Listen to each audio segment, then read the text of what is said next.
Hey guys, it's the Mega Multi Mic here, and on this week's episode, we're going to recap guitars, talk about the lost city of Atlantis, and we're going to talk about one of the craziest stories I've come across when it comes to fake music and fake bands. Alright, you ready? Here we go.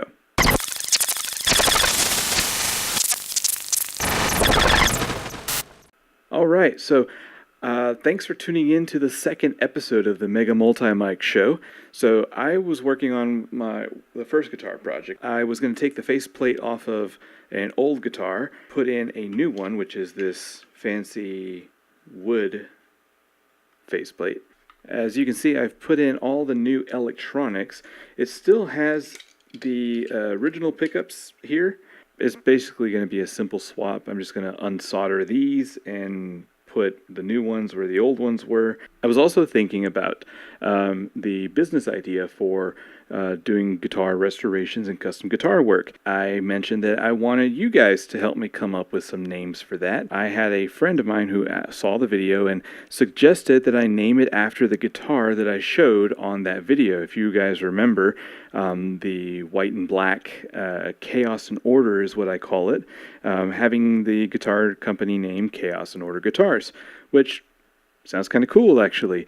I don't know if I want to spell chaos the right way or if I want to spell it with a K to make it, cool. Still undecided on that. Not sure if I even want to use that name yet. I'll play around with some logo ideas and let's see how it turns out. If there's any more suggestions out there, let me know.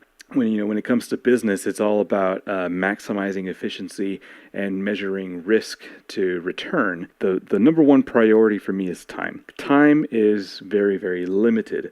We live only one life, and we got to make the best of it. Once you spend those minutes or hours, you don't get that stuff back. For me, I want to make sure that if I invest my time into something, I'm going to get something worthwhile. There's a couple of aspects to that. One of them is, what am I doing with that time, and if I'm helping or maximizing someone else's time as well. I don't like to waste time, and I don't like my time wasted, and I think that's a good general rule of thumb. I also think it's important to focus time on the right things, like family. If I'm going to do something with my time, I expect something to come back, of value. And that could be, new knowledge, that could be money, that could be another experience. It could be all kinds of things. And, the other type of investment obviously is monetary.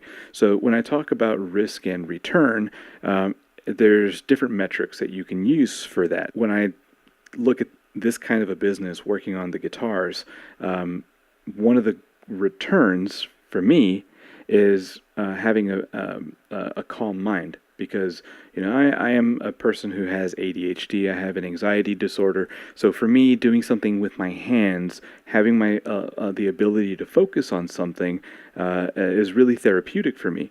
So working on a guitar project like this, where I can maybe do 20, 30 minutes, every other day, or maybe knock it out in an hour and a half for the week, for me, it has health benefits. So not only do I maximize my time and I can monetize that particular guitar, but it has health benefits for me. It relaxes me, it's therapeutic, it keeps my mind engaged in a different way from what I normally do with my analytical stuff, with my consulting business.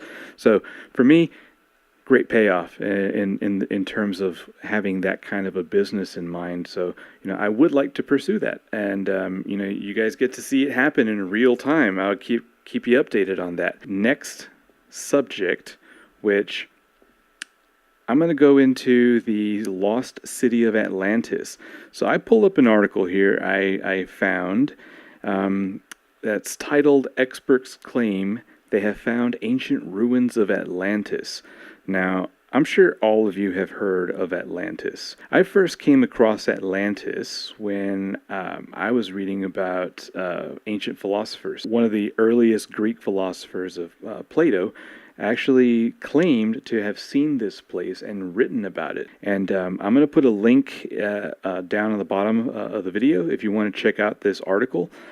Interestingly enough, though, I don't see a date on here. It has an author for the article, but it doesn't say when it came out, so I don't know how recent this article is. But it was interesting in the fact that the aerial surveillance, or rather aerial footage and satellite imagery, showed an area that closely fit the description that Plato gave. I think it was like 400 BC or something. It's actually pretty down to the detail what they found. Now, again, there's no date on this. I don't know how accurate this is, when it was actually published, and it could be just a fluff article, something to as clickbait to get people to read it. It got me to read it. One of the things I wanted to point out about this article is that I believe the ocean, our earthly ocean, it has a vast, untapped wealth of resources that we have yet to even really consider. Now, I'm not going to go off on some climate change tirade or argue about, saving the oceans. Now, that is important stuff. I mean, we do live on this earth, and the oceans comprise more area and volume of this planet than where the land we live on does. So it's pretty important. What I want to get into is talking about how to leverage the use of our oceans. Like it or not, the human population is going to continue to increase. Yes, there are ideas of going to the moon and to Mars to colonize. I think it's a great idea, but I don't think it's the most pragmatic. What I do think makes more sense is actually colonizing the oceans. Maybe a combination of developing artificial islands that are rooted to the seafloor, and those roots, so to speak, are actually cities within themselves. Things like ocean real estate. I mean, yes, oceanside real estate has always been a big thing, but what about real estate in the ocean? I think that there's a wealth of possibilities that are available to us that we have yet to explore. I think there's ways that we can, cohabitate with the sea life. I think there's a way that we can actually tap into that. There's monetizing possibilities of all kinds. For a while now, I've thought it would be really great to have a company to compete with those like SpaceX, for example, in colonizing the moon and Mars. What I think makes more sense, though, is having a company that provides supplies to those companies, things like the spacesuits, the gaskets that seal the gloves on the spacesuit, electronic devices that integrate with the spacesuits, life support system. There's all kinds of products that can be developed specifically to that kind of demographic. The moon, Mars, other comets. It's inevitable. It will happen. I want to be one of those companies that do things like that. I also think it'd be really fun to have my own company that collects space debris and then resells that, or repurposes it and resells it to other companies. It's already being done, but I think I can do it better. But the same goes for living in the ocean, which I think is much more realistic. It's also less expensive. I also think there's a better chance of success in being able to build a colony and actually colonizing it right here on our own Earth in our oceans.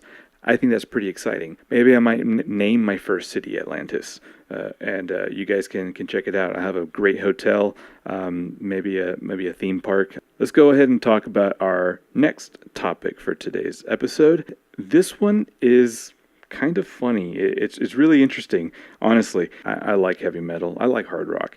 Those are primarily the type of music that I listen to. It's not the only kind of music I listen to. I love all kinds of music. I follow a lot of that kind of media and news reporting for things like that. I like to keep in the loop of what's happening. This particular story popped up, and it really caught my attention because it's funny. I give the guy respect for what he aimed to do, just not what he did. So I'm talking about Threaten. The guy's name is Jared Threaten. That's his. I'm not sure if that's his real name or if that's kind of like his stage name. I'm pretty sure his first name is Jared. I'm not sure if his last name it really is Threaten. He has this band, right? And he has booked this entire European show, a tour, around these big venues throughout all of Europe. And he's shown up to a handful of them. But when this story first came out, he had already done 2 or 3 shows, maybe.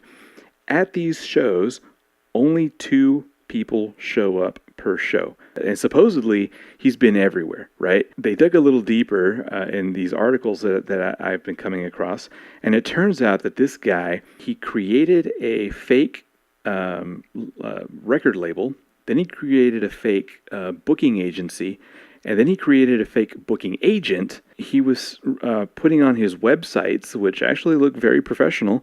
So, props there. He at least knows how to do that well. Making it seem like this band Threaten had been all over the country in the United States, had been doing all kinds of shows. They even had doctored footage of concerts. They realized that there was actually no footage of the band, it was just the audience. So it could have been really any show that they were filming and just put that up on their website and said it was their show, which apparently they did.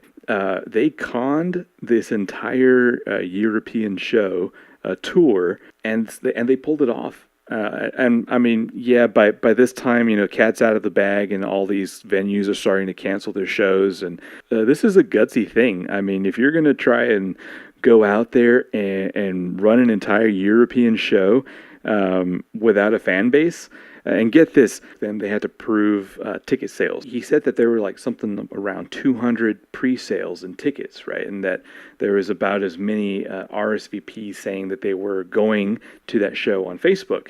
And afterwards, that these venues went and took a look at the Facebook pages for the events, they found out that all of the people said that were going to the event were all in Brazil. Yeah, that wasn't really going to happen at all. The takeaway from this particular story is that I wanted to show how well this guy understood vertical integration in businesses. This is why large corporations get so large, because they have so much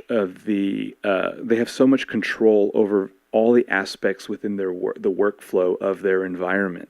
I'm going to compare a band to a small business. See, the small business, when you start out, you got to do everything yourself, right? And ideally, you want to have a business that has a system that builds itself, so that you don't have to continue putting in all the same amount of effort. So going back to the investment of time, of money, and managing risk with any business, the amount of time it takes to start that business up front that cost is very high.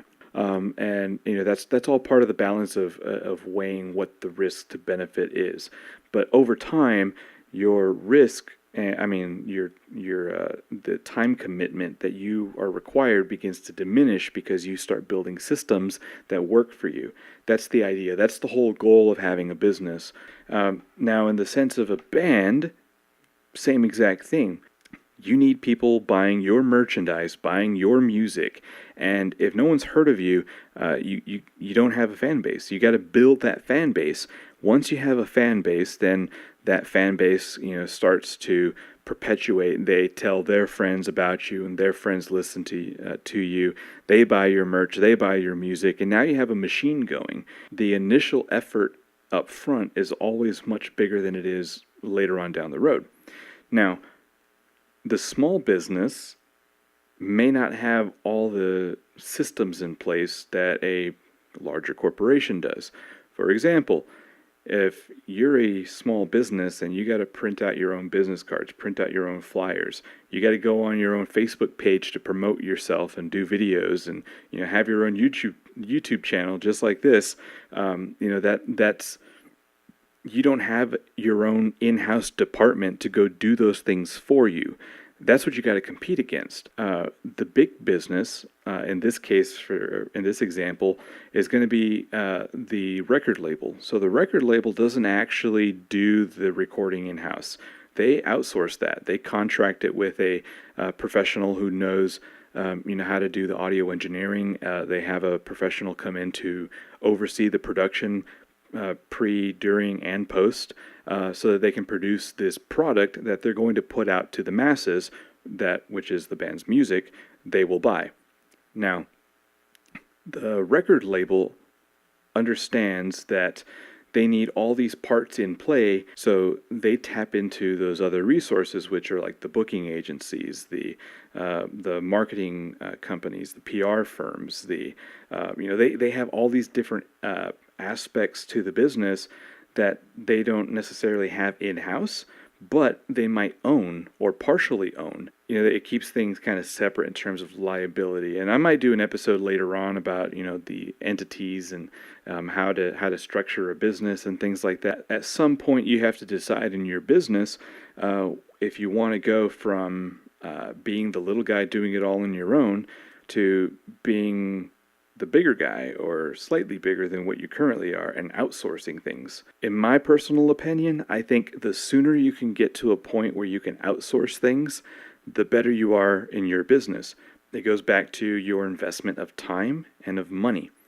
So for me, if I could have someone else do that job, let's say it's research a topic for me, write up a contract, go meet with someone and talk to them about the next updates on their project. That's not something I necessarily have to be a part of. If I can pay someone else to do that and duplicate myself, then I'm going to do that because it minimizes my investment of time, but maximizes my return because I can do two things at the same time or more things at the same time and monetize each of those efforts. And that's the idea when it comes to growing your business. The quicker you can duplicate your efforts and duplicate them in such a way where they are producing positively, the better you are in your business. And I see that this guy understood it, but he went about it in such the wrong way. I mean, you don't lie about this kinds of stuff, because even if he got into the music industry at a later time in his life, he is forever going to be tainted by this. I mean, talk about hey, weren't you that guy who faked the European tour with that fake band? Now, on the other hand, I also understand yeah, man, that was a gutsy move. And you get it, you're willing to take those risks and you did it. But, at the same time, I don't really know the guy. So, I can't really say if it works for him or if it doesn't. But I thought it was a very interesting and fun story, and I wanted to share that with you guys and talk a little bit about, how that fits in with the whole idea of your business and how to grow a business and, just the whole concept of vertical integration. I think, that's a perfect example of understanding where things fit in your organization and in your workflow. I think that's it for today's episode, for this week's episode. If you guys like the video, definitely subscribe, hit the notification bell, leave some comments. Let me know what your thoughts are. Yeah, I mean, would you hang out with me in an underwater city with its own private island? I mean, I think that'd be pretty fun. And, let me know your thoughts on this guy, Jared Threaten, on his, fake band and fake tour. I think that'd be a fun conversation to have with you guys. So, yeah, put it in the comments. Let me know. All right. I want to encourage all of you to find the things that you love. And if you can, turn them into a business. Work at the things that you enjoy and find those things that you are passionate about, pursue them, live life to its fullest, do the things that you love, and love your neighbor. Love the guys and girls around you. We're all here for each other. All right? Take care.